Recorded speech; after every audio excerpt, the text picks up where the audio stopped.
Duduk Bapak Ibu Saudara, nama Tuhan.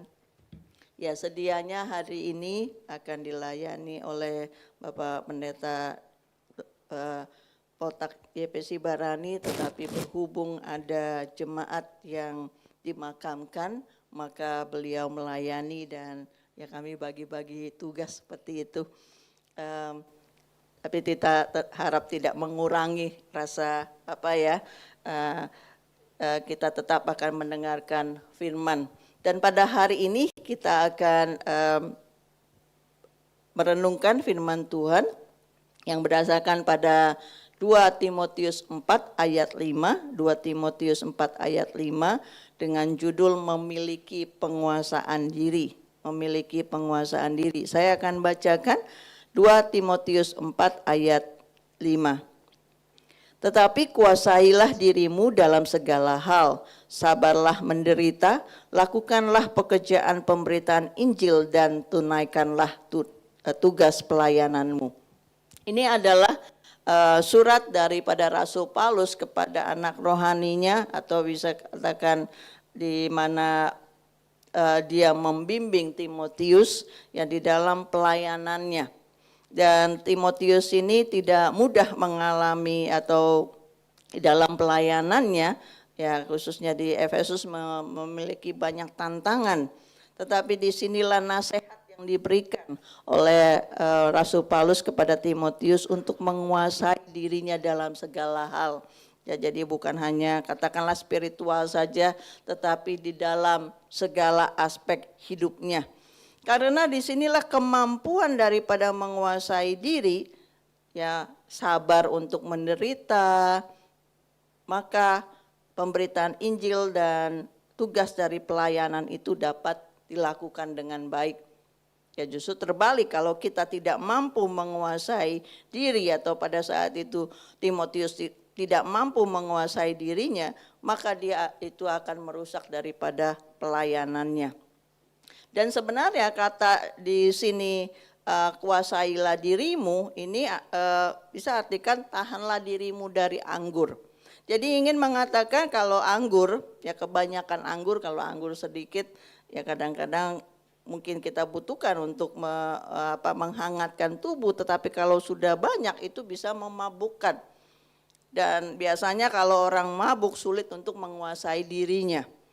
Dan makanya di sini bagaimana Timotius diberikan nasihat, biarlah sabar dalam penderitaan, biarlah dia supaya ketika dia mengendalikan diri dia dapat melakukan pelayanannya dengan baik. Dan penguasaan diri ini juga tentunya berbicara bagaimana untuk menahan diri ya dari godaan, tetap melakukan kebenaran firman Tuhan. Sekalipun banyak godaan yang terjadi di dalam kehidupan kita, tetapi ya kita lakukan biarlah kita bisa mengendalikan diri. Sebenarnya kalau bisa dikatakan zaman dulu ya apa yang permasalahan di dalam pelayanan sekarang pun itu bisa terjadi. Ya mungkin kadang-kadang ada hal yang agak berbeda sedikit. Inilah menjadi suatu tantangan bagi katakanlah kami sebagai hamba-hamba Tuhan juga, bagaimana kita tetap konsisten di dalam memberitakan Injil, kebenaran itu. Ya jangan itu kayaknya nggak populer deh. Ya berita itu nggak firman itu kayaknya nggak gitu suka, nggak enak didengar oleh telinga oleh jemaat. Kan yang enak-enak bicara soal kesembuhan, bicara soal kemakmuran, pokoknya berkat-berkat itu yang disukai, didengar oleh jemaat. Tetapi kalau teguran itu kayaknya nggak populer. Nah ini yang ini menjadi suatu godaan. Ya inilah penguasaan diri dalam arti ketika Tuhan katakan inilah yang harus disampaikan, sekalipun itu tidak mengenakan telinga kita, tetapi itu tetap harus disampaikan. Jadi kita perlu memiliki penguasaan diri dalam hal apa sajakah kita perlu memiliki penguasaan diri. Setidaknya ada 4 hal yang kita akan renungkan. Yang pertama, kita perlu menguasai pikiran kita. Yang kedua, kita perlu menguasai perkataan kita. Yang ketiga, kita perlu menguasai penglihatan kita. Dan yang keempat, kita perlu menguasai perasaan kita. Jadi yang pertama, kita perlu memiliki penguasaan atas pikiran kita. Di dalam 2 Korintus 10 ayat yang ke-5b, 2 Korintus 10, dikatakan kami menawan segala pikiran dan menaklukkannya kepada Kristus. Menawan segala pikiran dan menaklukkannya kepada Kristus. Maksudnya apa di sini? Bahwa menawan pikiran kita, menguasai pikiran kita, dapat mengendalikan pikiran kita. Karena pikiran itu mempengaruhi tindakan kita. Pikiran kita itu, setiap perbuatan kita itu sebenarnya diawali oleh pikiran. Dan kalau dikatakan di sini menaklukkan kepada Kristus, jadi bagaimana kita itu harus mengisi pikiran kita itu dengan firman. Firman yang Tuhan Yesus telah berikan. Firman yang telah diajarkannya. Dan di dalam Amsal 25 ayat yang ke-28 katakan, Amsal 25 ayat 28, orang yang tidak dapat mengendalikan diri adalah seperti kota yang roboh temboknya. Ya, jadi penguasaan diri itu penting sekali dan itu juga dimulai daripada pikiran kita. Bapak Ibu, kita sadari memang pikiran kita ini suka istilahnya lari kemana-mana atau bukan berhalusinasi, tetapi kadang-kadang ya kita juga pikiran yang macam-macam. Ini contoh sederhananya saja.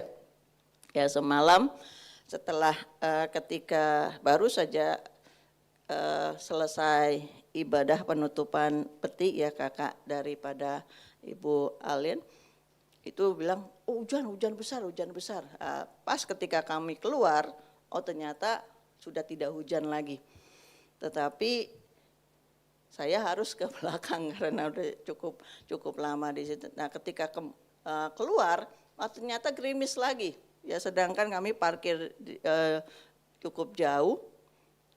Inilah pikiran yang mulai, aduh, ntar basah nih, gitu kan.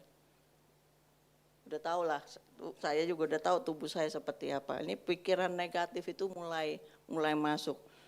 Udah akhirnya naik mobil.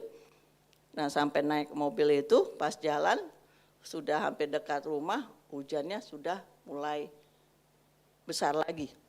Aduh, ntar kalau turun dari mobil, masukin buka pagar, ini kehujanan nih, basah deh. Pak Potak bilang, jangan bilang seperti itu. Ya tapi kan saya suka ngomongnya, iya kenyataannya kayak gitu. Iya, tapi berdoalah. Doa Tuhan tolong supaya ketika turun nanti tidak hujan, ya tidak basah sehingga tidak sakit. Iya ya harusnya saya doa bukannya pikiran negatif kemana-mana. Dan apakah berhenti hujannya? Tidak. Apakah baju saya agak basah? Iya. Tetapi ketika pikiran itu sudah berubah, saya tidak katakan, wah ntar saya sakit nih. Waduh ntar kalau biasanya udah basah kayak gini nanti flu nih. Apalagi besok harus khotbah nih, aduh lemes tubuhnya. Kalau pikiran itu hal yang sebenarnya sederhana saja, tapi pikiran kita kadang-kadang sudah lari kemana-mana. Dan banyak kan cenderung juga negatif. Jadi ketika juga mempersiapkan ini saya diingatkan, pikiran kamu kemana? Emang kamu mau sakit? Enggak, saya nggak mau sakit. Saya harus sehat. Ya itu yang kamu doakan, itu yang kamu pikirkan. Jangan bilang basah bajunya, kehujanan. kamu sakit. Ya, nanti saya sakit, saya mulai bersin-bersin saya sakit. Nah itu jangan, ya kalau kita pikiran kita kayak gitu ya jangan heran akhirnya juga kita bisa sakit. Karena otak kita sudah dipenuhi sakit. Dibandingkan dengan Tuhan, tolong saya memang kehujanan dan saya tahu tubuh saya, tapi saya percaya Tuhan akan berikan kekuatan. Pikiran positif itulah yang harus, itu kan berdasarkan firman. Ya. Ada seorang, pada waktu saya pelayani satu tempat, ada seorang ibu memberikan suatu kesaksian. Anaknya itu kuliah di Taiwan dan itu tidak mudah juga masuk ke situ ya karena masa pandemi mendapatkan beasiswa, tapi akhirnya ya Tuhan sediakan juga ya sekalipun karena pandemi beasiswanya itu dibatasi. Nah setelah hampir selesai anak itu magang. Ketika magang itu di tempat yang perusahaan besar yang bagus, tetapi pemimpinnya itu jutek banget. Ya, tuntutannya banyak dan mereka dengarlah kabar, wah sulit sekali kalau mungkin ya bisa magang situ, tapi kalau untuk melanjutkan dapat kerjaan itu susah sekali. Lalu anaknya cerita kepada mamanya. Lalu mamanya ini katakan, Tuhan sudah memberikan kamu kesempatan memberikan beasiswa untuk kuliah di sana. Tuhan sudah bukakan jalan, Tuhan sudah bukakan jalan untuk kamu magang di sana. Dan kalau Tuhan juga bukakan jalan untuk kamu bekerja di sana, meskipun situasi apapun kelihatannya nggak mungkin lah, sulit lah. Tapi kalau Tuhan bukakan jalan, maka dia tidak ada yang bisa menutupnya. Pikiran anaknya sudah susah lah ini. Pikiran daripada papanya juga, sudahlah susah. Pikiran-pikiran negatif inilah yang akhirnya melemahkan.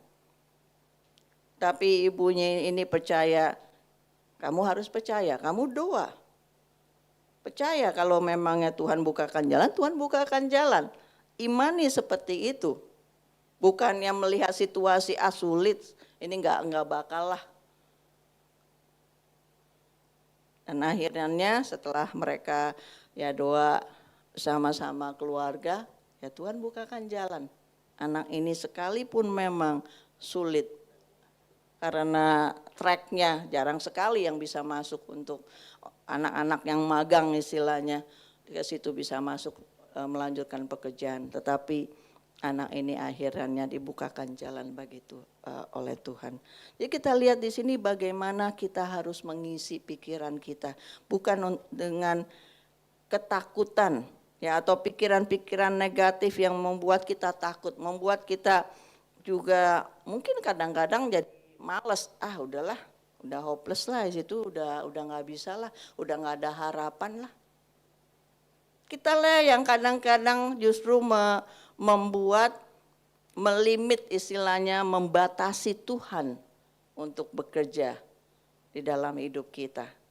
Karena kita memiliki pikiran yang negatif. Sesungguhnya apa yang harus kita isi pikiran kita? Di dalam Filipi 4, nah ini sangat terkenal ya, Filipi 4 ayat yang 8 dikatakan, jadi akhirnya saudara-saudara, semua yang benar, semua yang mulia, semua yang adil, semua yang suci, semua yang manis, semua yang sedap didengar, semua yang disebut kebajikan dan patut dipuji, apa dikatakan? Pikirkanlah semuanya itu. Inilah yang harus kita pikirkan, tidak ada dikatakan semua yang salah, semua yang negatif, semua yang tidak mungkin, itu kan. Tetapi pikirkanlah apa yang benar, mulia, yang adil, yang suci, yang sedap didengar, kebajikan dan patut dipuji. Itulah biarlah kita mengisi mengisi pikiran kita dengan firman Tuhan yang menguatkan kita. Jadi kalau kita mungkin di dalam pergumulan, Ya baik di dalam pekerjaan, di dalam usaha kita, ataupun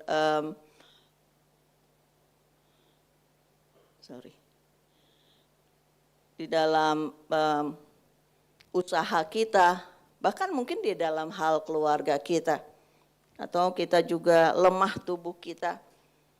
Janganlah di dalam kelemahan itu justru dengan pikiran kita semakin lemah tubuh kita.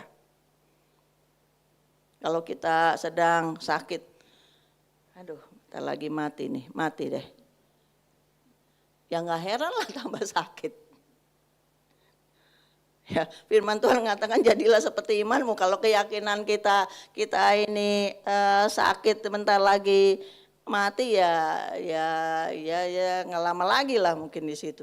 Tetapi kalau kita mendasarkan pikiran kita akan firman Tuhan, Tuhan berkuasa untuk menyembuhkan kita. Bilur-bilurnya menyembuhkan kita, menyembuhkan saya. Tidak ada yang mustahil bagi Tuhan. Saya bisa berpengharapan kepada Tuhan. Masa depan itu bukan bagian daripada kita apa yang terjadi, tetapi apa yang kita yakini, apa yang kita percaya. Pada 2004 saya divonis ya cancer, breast cancer, dan anak-anak masih kecil. Sempat awalnya itu sedih, kaget, ya pokoknya campur aduk. Gimana ya, karena kan nggak pernah terbayang dan juga mendengar, waduh itu kayak vonis mati gitu kalau kena kanker. Tetapi dari situ saya belajar bahwa sekalipun ya penyakit yang mungkin mematikan, penyakit yang ya bukan berarti nggak ada obat, ya dibilang ya ada obatnya, tetapi saya merefleksikan juga, wow ini sudah hampir 20 tahun. Saya bisa melihat anak-anak bertumbuh, bahkan sekarang kuliah, ya kami doakan juga Tuhan berikan kami kesempatan untuk melihat mereka menikah, melihat mereka itu maksudnya punya anak, jadi kami punya cucu. Itulah yang suatu pengharapan, bukan negatif, aduh saya sakit nih. Tapi pikiran kita bahwa sekalipun di dalam kelemahan kita, pikiran kita diisi dengan semua yang benar, semua yang baik.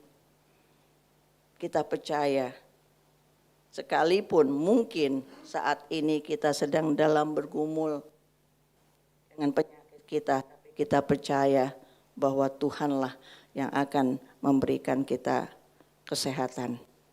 Amin Bapak Ibu. Saya tetap sehat dan saya percaya Tuhan akan memberikan saya terus kesehatan. Jadi seperti yang firman Tuhan katakan, kita menawan pikiran kita yang ditaklukkan dengan firman Tuhan.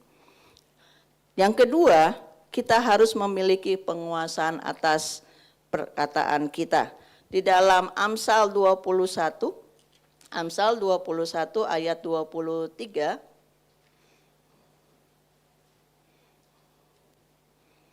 dikatakan siapa memelihara mulut dan lidahnya memelihara diri daripada kesukaran. Dengan kata lain ingin mengatakan bahwa kalau kita mengendalikan, kalau kita menguasai setiap kata-kata yang keluar dari mulut kita, maka kita tidak akan kesusahan di dalam hidup ini. Karena kadang-kadang kan yang jadi bikin susah kan salah ngomong. Mulut ini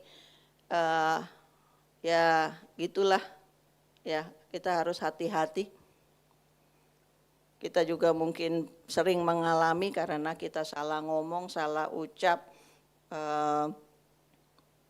akhirnya ya banyak hal-hal yang seharusnya tidak terjadi, ya kerusakan di dalam relasi karena kita salah ucap. Tetapi dikatakan siapa memelihara mulut dan lidahnya. Jadi dengan kata lain, kalau kita menguasai perkataan kita, maka kita juga akan bisa memelihara hidup kita dengan baik. Nah, di dalam Yakobus 3 ini dikisahkan ya oleh Yakobus ya dosa karena lidah. Ya gambaran bagaimana Yakobus ini mengibaratkan ya kita ini, lidah kita ini seperti api. Api itu adalah ya awalnya itu kecil ya mulainya. Tetapi kalau dia katakan api itu juga ya bisa di rumah ataupun di hutan, api yang kecil itu akhirnya yang bisa membesar dan merusak semuanya. Dan beberapa analogi yang lain yang digambarkan di dalam Yakobus 3 ini dikatakan lidah itu seperti kekang pada mulut kuda. Kita tahu bahwa kuda itu adalah binatang yang besar, ya, hewan yang kuat. Ya kalau ditendang pastilah kita nggak akan bisa juga menahannya, bisa kita jatuh. Tetapi kalau kuda itu sudah dipasang kekang di mulutnya, itu kuda itu bisa dikendalikan.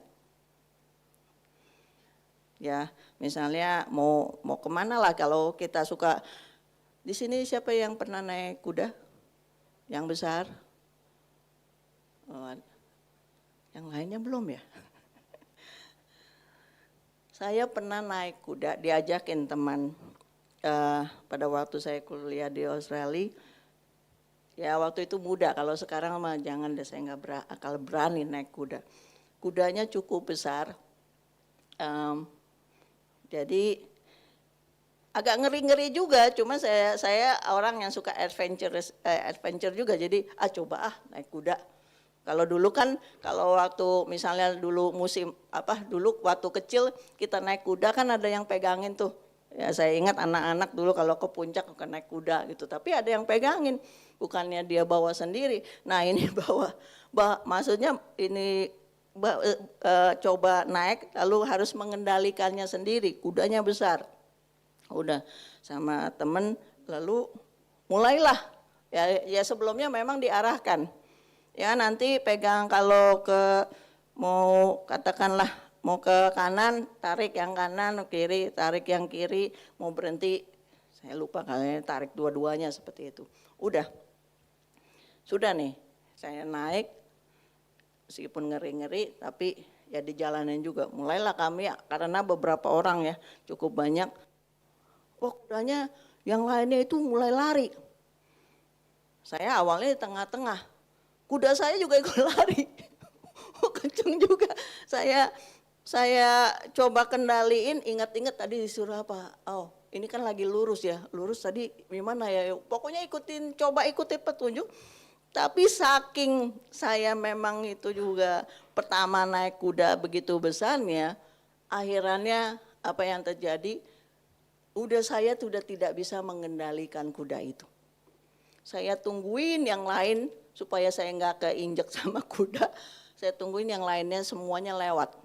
Mau lewat hari ya. Akhirnya karena nggak terkendali, saya udah lompat-lompat ke sana ke sini udah nggak karuan. Akhirnya saya lepasin tuh kendalinya, kudanya lari, saya jatuh. Bagus itu masih muda ya, makanya saya bilang kalau sekarang bisa rontok semua tulang-tulang saya. Tapi waktu itu kudanya lari sendiri. Mereka pada bingung karena kan akhirnya kumpul lagi satu tempat, itu cuma tinggal kudanya, orangnya kemana. Saya jalan, puji Tuhan masih bisa jalan. Tapi ya sekarang saya bisa ketawa, waktu itu udah nggak karuan, udah deg-degan. Tetapi gambaran daripada kuda yang seharusnya bisa dikendalikan, tetapi ketika tidak bisa dikendalikan akhirnya harus dilepaskan. Ini gambaran juga kadang-kadang kita membiarkan mulut kita ini mengendalikan kita. Kita tidak akan apa yang kita mau ngomong ya keluar aja. Artinya kita tidak bisa menguasai apa yang kita ingin ucapkan, kita tidak bisa mengendalikan apa kata yang keluar. Enak aja tuh keluar. Mau itu nyakitin orang, mau itu gosipin orang, mungkin itu juga fitnah orang, itu keluar aja seperti itu. Itu yang akhirannya kita dikendalikan oleh lidah kita, bukan kita mengendalikan lidah kita. Ya, jadi kalau orang yang suka bicara kasar, wah emosian gitu kan, keluarlah kebun binatang. Suka kan marah nih, lagi emosi nih. Ya itu ya tetap harus dikuasai. Ya. Dan juga gambaran yang dalam Yakobus ini berikan adalah bahwa bagaimana lidah itu ya digambarkan kan, kalau kapal-kapal besar ya, kita mungkin pernah lihat juga kapal pesiar itu besar sekali, tetapi kemudinya seberapa besar? Ya palingan nggak sampai sebesar ini, mentok-mentok istilahnya sebesar ini. Dibandingkan dengan kapal yang besar itu, kemudi itu hanya bagian yang sangat kecil. Tetapi dikatakan lidah itu yang kecil, tapi dia itu bisa memegahkan hal-hal yang besar. Banyak orang yang ngomongnya besar. Kadang-kadang ada yang tidak sesuai dengan kenyataan. Maka kita harus hati-hati bagaimana kita menguasai perkataan kita, lidah kita ini. Yang ketiga, kita harus memiliki penguasaan atas penglihatan kita. Di dalam Matius 6 ayat 22 dan 23, Matius 6 ayat 22 dan 23 dikatakan, mata adalah pelita tubuh. Jika matamu baik, teranglah seluruh tubuhmu. Jika tubuhmu jahat, gelaplah seluruh tubuhmu. Jadi jika terang yang ada padamu gelap, betapa gelapnya kegelapan itu. Mata adalah pelita tubuh. Jadi mata inilah bagi orang Yahudi digambarkan sebagai mata itu jendela jiwa. Jadi apa yang masuk melalui mata itu mempengaruhi pemikiran. Dan pemikiran itu menghasilkan suatu keinginan yang mempengaruhi tentunya suatu tindakan. Jadi ya mungkin kita ingat ya, kalau yang dulu suka sekolah minggu atau kakak-kakak sekolah minggu, kita mendengarkan lagu atau kita menyanyikan lagu hati-hati gunakan matamu. Lagu yang sederhana, tapi ini menjadi suatu reminder yang baik bagi kita. Pengingat kita harus memperhatikan, kita harus hati-hati menggunakan mata kita. Jangan kita menyalahgunakan, karena kalau kita pelajari, banyak sekali di dalam firman Tuhan ini, saya berikan beberapa contoh saja. Bahkan dalam dosa, ketika manusia pertama jatuh ke dalam dosa, itu dimulai dari mata. Di dalam Kejadian 3 ayat 6 dikatakan, perempuan itu melihat bahwa buah pohon itu baik untuk dimakan dan sedap kelihatannya. Lagi pula pohon itu menarik hati karena memberi pengertian. Lalu ia mengambil dari buahnya dan dimakannya dan diberikannya juga kepada suaminya. Pertama, dari mana? Dia tidak langsung tiba-tiba ambil, tapi dia lihat, wah kelihatannya enak nih. Sekalipun tahu Allah sudah memerintahkan janganlah makan buah itu, tapi karena sedap kelihatannya, lihatnya enak, sedap, wah enak nih untuk dimakan. Dia ambil lalu memakannya bersama dengan suaminya.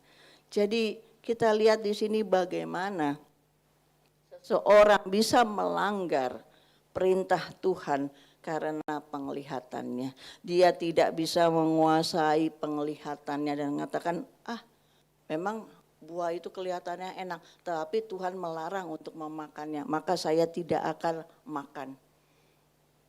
Tapi itu tidak dilakukan oleh Hawa. Katakan dia memetiknya, memakannya, dan bersama diberikan kepada suaminya. Dan hal lain yang dosa karena penglihatan, yaitu 2 Samuel 11 ayat yang kedua. 2 Samuel 11 ayat yang kedua ini juga kisah yang cukup terkenal, ya, bagaimana Daud, seorang raja yang besar, seorang raja yang diurapi Tuhan, seorang raja yang dipakai Tuhan, tetapi jatuh. Di dalam 2 Samuel 11 ayat 2 dikatakan, sekali peristiwa pada waktu petang, ketika Daud bangun dari tempat pembaringannya, lalu berjalan-jalan di atas sotoh istana, tampak kepadanya dari atas sotoh itu seorang perempuan sedang mandi. Perempuan itu sangat elok rupanya. Lalu Daud menyuruh orang bertanya tentang perempuan itu, dan orang berkata, itu adalah Batsyeba binti Eliam, istri Uria orang Het itu. Kita lihat di sini awalnya dari penglihatan. Daud melihat bagaimana cantiknya seorang perempuan. Ya, ini jangan lari kemana-mana ya, kita juga nggak tahu kenapa bisa kelihatan perempuan itu sedang mandi. Sideline itu, perempuan itu sangat elok rupanya. Kalau nggak sengaja, memang di sini tidak dibilang maksudnya sengaja. Dengan kata lain maksudnya Daud mau ngintip orang mandi atau perempuan mandi, bukannya seperti itu.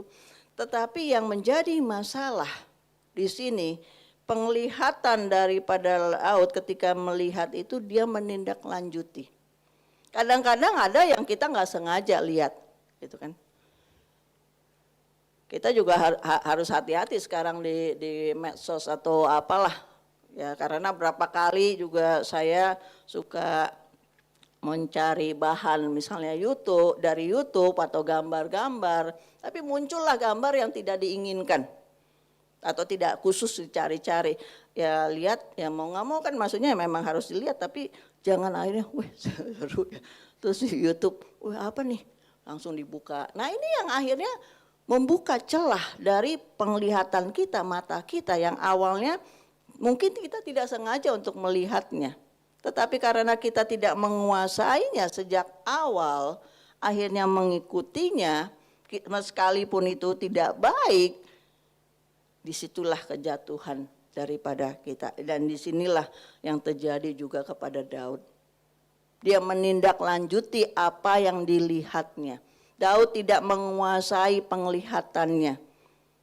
Andaikan dia katakan Daud pikir, tidak sengaja melihat wanita elok sedang mandi, ya sudah, lupakanlah pikiran itu. Ya dari mata jangan sampai turun ke hati. Nah ini yang jadi masalah pada Daud.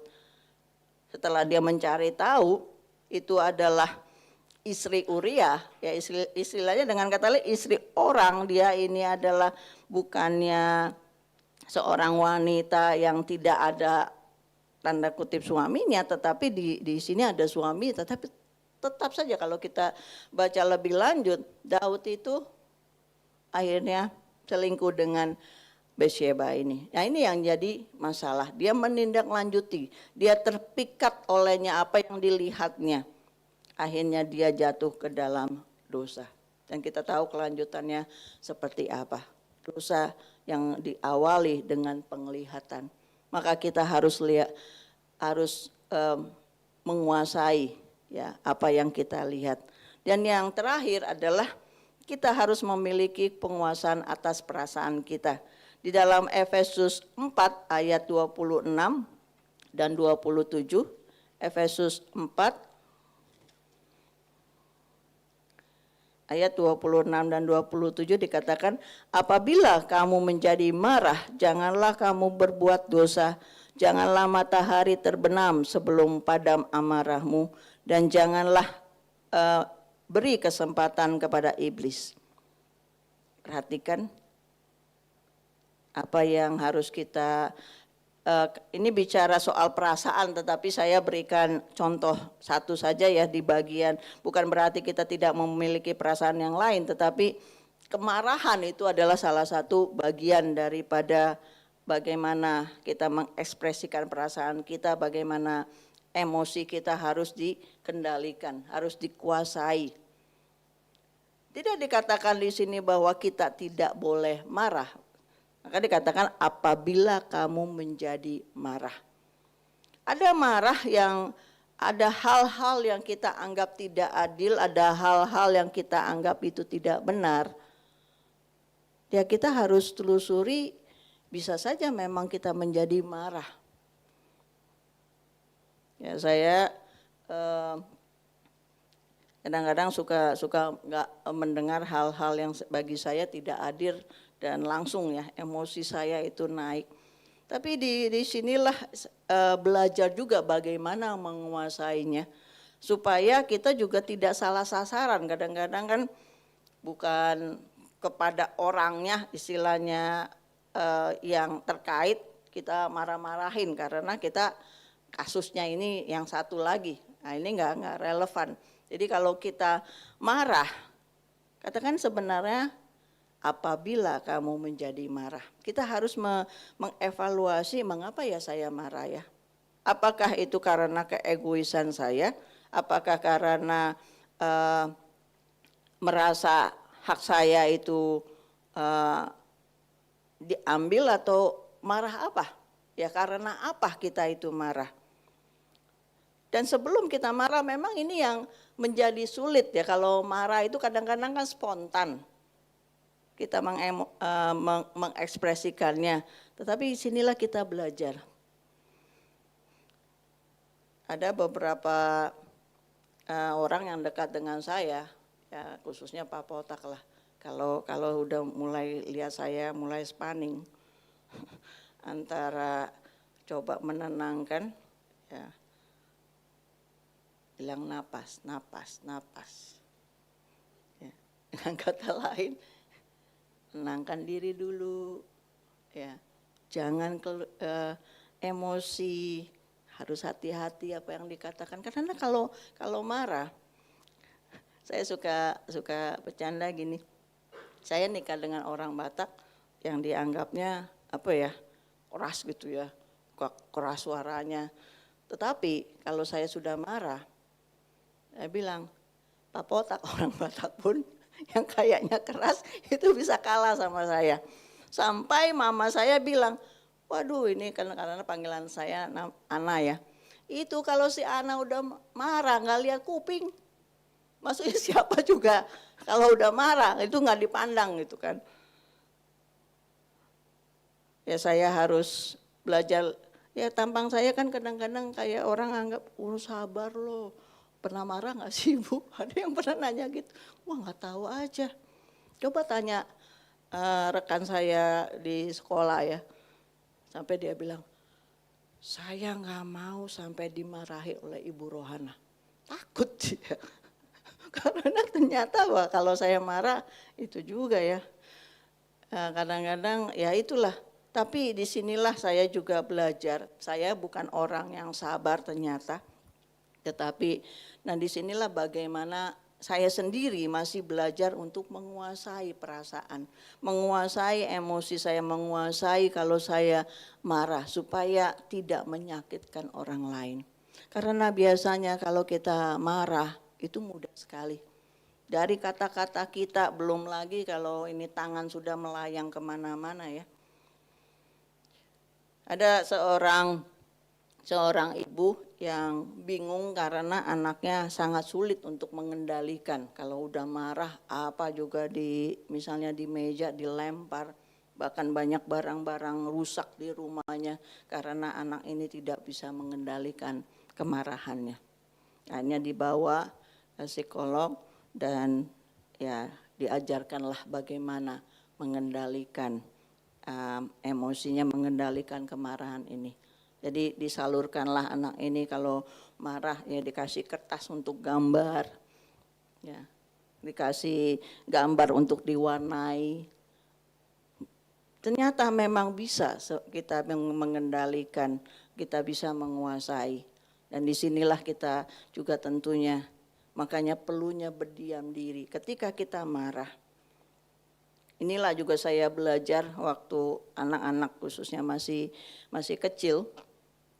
Itu mungkin juga waktu itu ya pengaruh obat juga, tetapi karena waktu saya cancer ada obat hormon yang mudah sekali tuh terpicu, khususnya oleh Ramos. Waktu kecil kan, aduh, ya tahulah yang udah kenal keluarga kami lama, Ramos itu kayak apa? Itu kayak udah kayak kebakar seperti itu otak saya, dan disitulah kemarahan itu, yang emosi itu sulit untuk dikendalikan. Tapi akhirnya saya belajar kalau sudah mulai ada saja agak panas nih otak karena mau marah, saya lebih baik saya ke kamar. Saya tidak ketemu, saya ke kamar untuk menenangkan diri, saya ya berdoa, Tuhan tolong. Karena kalau tidak, saya bisa menyakitkan. Ya khususnya pada waktu itu saya bisa menyakitkan Ramos dengan kata-kata saya. Mungkin juga tangan ini juga sudah mulai bergerak. Tetapi disitulah saya belajar bagaimana saya menguasai emosi, menguasai khususnya kemarahan. Maka dikatakan, apabila kamu menjadi marah, janganlah kamu berbuat dosa. Janganlah matahari terbenam sebelum padam amarahmu. Jadi kitalah yang harus memadamkan. Janganlah kita mencari justru ada yang justru menyulut sehingga api yang awalnya kecil itu menjadi besar. Yang dikatakan jangan beri kesempatan kepada iblis. Jangan sedikit pun celah karena emosi kita, karena perasaan kita, karena kemarahan kita. Akhirnya karena tidak dikuasai, orang-orang di sekitar kita terlukai. Jadi Bapak Ibu, marilah kita memiliki penguasaan diri kita, ya khususnya di dalam pikiran kita. Karena pikiranlah yang mempengaruhi perilaku kita, mempengaruhi perkataan kita.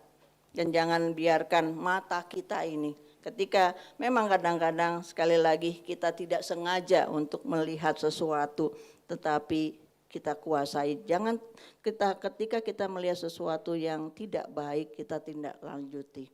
Ketika itu tahu salah, marilah kita singkirkan pemikiran itu dari yang kita lihat, dan marilah kita kuasai perasaan kita. Kiranya firman Tuhan, perenungan kita pada pagi hari ini menjadi berkat bagi kita semua.